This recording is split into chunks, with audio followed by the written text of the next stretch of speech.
He has made Islam a blessing and mercy for everyone. Ya Allah, we ask you to protect our children and our parents and our spouses. Ya Allah, we ask you to protect our community and to protect everyone around us. وآخر دعوانا أن الحمد لله رب العالمين سبحانك اللهم وبحمدك نشهد أن لا إله إلا أنت نستغفرك ونتوب إليك. I do urge you now to spend some time getting to know each other a little bit more, talk about your own personal lives and so on. I did want to make a very important announcement. Obviously, it's to have patience and to be and to be satisfied with the situation that Allah has given you. And even though you should take some action, but honestly, if my parents were slaughtered, if my sisters, if I had children, if they were slaughtered, if my wife was slaughtered or anything like that, my first gut instinct would be to go strap something on my back and kill those idiots who just killed me, who just killed my family. And now it's like, I'm at a point where it's like, these people over there are the reasons why people here who are not usually extremists, these reasons why these people here are being stigmatized. But is it really their fault now? Because now their people are being slaughtered, and they have nothing else to do but to follow their heart, and their heart is telling them, even though it might not be, of course it's not correct, but their heart is telling them to go and get back at those idiots who just killed their family. So it's like, who's wrong in this situation? There's the thing, there is a cycle of hate basically in Palestine and Israel, for example. Yeah. They bomb this house, there's a brother, there are 10 brothers and family in there. They grew up to hate the Israelis. And then Israelis are being taught hate them, they don't like you. Or they get bombed. It's going on. And the both parties are too dumb. Yeah, that's not a good point. They're not they are dumb and sense of intelligent, but they're just it's emotions or it's a cloud in their brain. They don't just look up they never question. You are actually closest people ever together. You are two religions that have monotheism. Yeah. They're only two people. Don't you understand that? And those conflicts are basically the same. Like what you're just saying is still just another form of the same thing. So we see a terrorist attack in the U.S. based on stuff that's been going on for decades. So Americans send soldiers over, which kills more, so they want to do more terrorist attacks. Yeah. Americans feel scared, so they want to send more soldiers. We need a surge over in that country. And it's not like they're not feeling scared as well. It's just the same. Yeah. That's how all these conflicts are. Well, also there is education and they don't have the chance to improve themselves.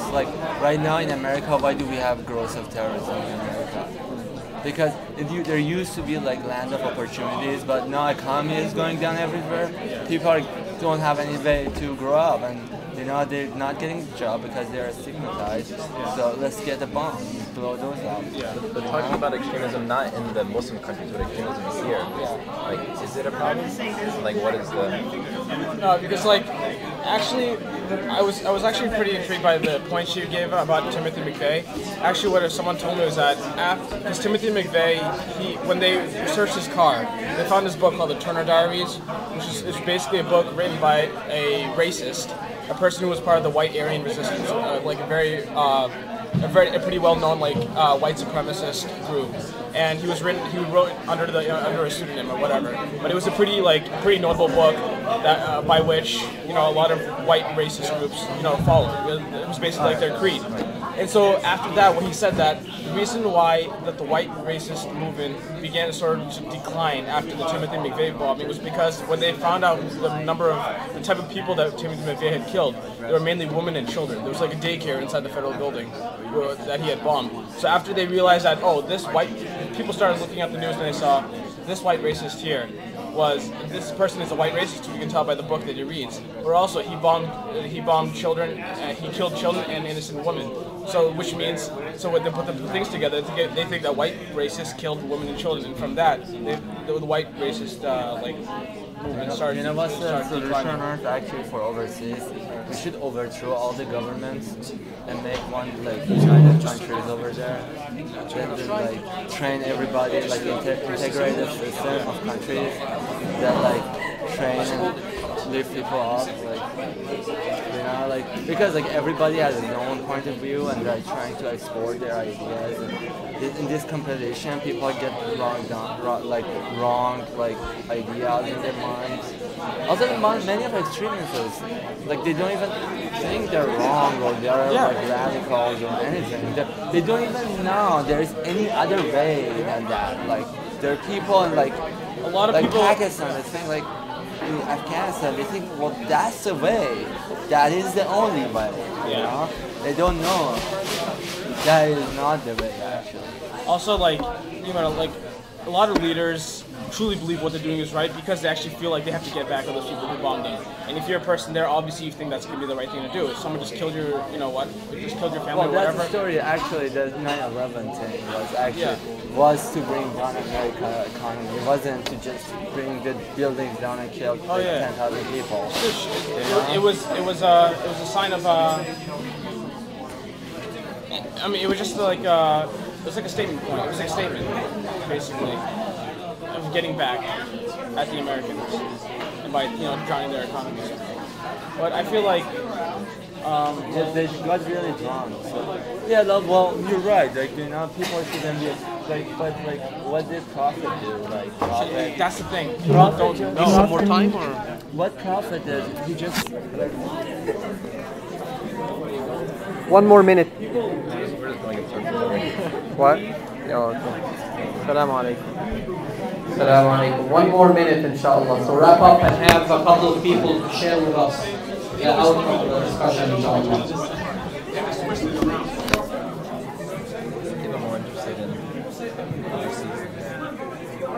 Well, they are related, right? I wear the kufi on my head. You know, I go to the prayer every Friday. Okay? But you know what? I have work now.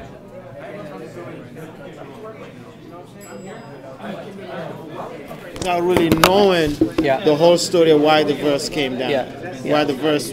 Yeah, and so the solution is that the person needs to know some of these things, and we as a community need to be vocal about the counter narrative of that. So, for example, in these verses, the translation of the verse to friend, do not take them as friends, is completely wrong, because the word friend is a very different word in Arabic. This word is awliya, which has a very specific connotation of protectors that would protect you against the Muslim community, and that don't take them as protectors that would protect you against the Muslim communities. But if you look at the Prophet ﷺ, he had his uncle who was not a Muslim and who was a great ally and friend. He had his entire tribe, his entire family who were not Muslims. The Prophet ﷺ did not cut his relationship with them, but the relationship was based on mutual respect and trust. He called them to Islam, but he did not say, that's it, I'm not going to have anything to do with you, or try to kill them, or try to do something like that. So we have to educate the youth and educate the community and make sure that we talk about these things. Okay. All right. Good to see you. Thank you very much. Muslims, like when he's talking to non-believers, he wasn't telling them do this, do that, don't do this, and do that. He was telling them, he was telling them what is Allah, what is Islam, what is the point of Islam. And that's the problem. We try to rush to doing something, to do so much, and we haven't even done the basics. We haven't set the basis of what Islam is supposed to be. And as a result, we're forced to take those type of stances. And if we start from the beginning, I feel that those stances aren't even needed to be taken in the first place. That's unfortunate. And then another thing, if we're trying to say what's fact, like what I feel is when I'm asked, what is Islam? I'm like, Islam is religion of peace, but it is not always faith. When there is a point where war comes, when I'm attacked, I have the obligation and the duty to defend myself, just like anyone else would do. And then I feel like that's the best answer. And then, however, of course you can get into a longer debate and it can be difficult, but it's just the way I feel that we present ourselves. There's something that has to be done that allows us to present ourselves from the beginning, start over to a certain extent. Remove what we Yeah, very good discussion. Next week will be more interesting.